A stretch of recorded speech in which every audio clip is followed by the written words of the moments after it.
Agar betingizni ko'tingizga yopishtirib qo'yishlarini xohlamasangiz, Livikda hech qachon ochiq joyda yurmang.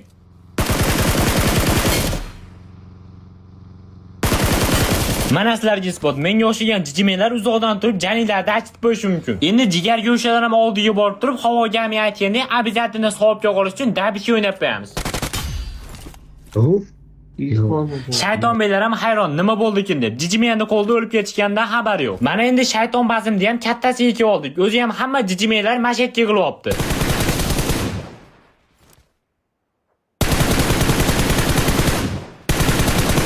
Ishoninglar, tosh orqasiga o'tib ketgan bolani o'rniga men bo'lganimda allaqachon betim-ko'tim yopishib qo'ygan bo'lardi. Va nihoyat oradan 80 soat o'tdi va tosh orqasiga o'tib ketgan jigarim olib ketgani sherigi keldi.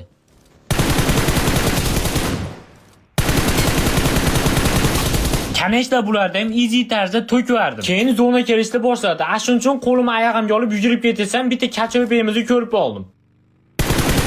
Afsuski bu safar ham o'qimiz reja qilmadi. Demak, bu yerdan sekin qocha olish kerak. Oxiri o'zimga mo'ljallangan joyimni topdim. Hozir sizlar bilan kilisalikda itini qilamiz.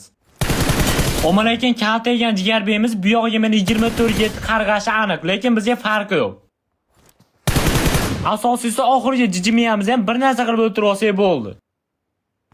Granatamizga uchmadi. Endi o'zimiz borib turib betini oyog'iga yopishtirib kelamiz. Lekin sal qolishiga ozgina qoldi. P80da janim achib qo'yishi ham mumkin ekan. Agar sizlarga xuddi o'zimnikidek avtomatadilakkan o'tlar kerak bo'lsa, albatta Crazy-Cellga murojaat qila olasizlar. Silkalari biyoda. Videoda oxirigacha ko'rdingiz, endi bezraymasdan bir dona like bilan obunani bosib ketishni ham unutmang.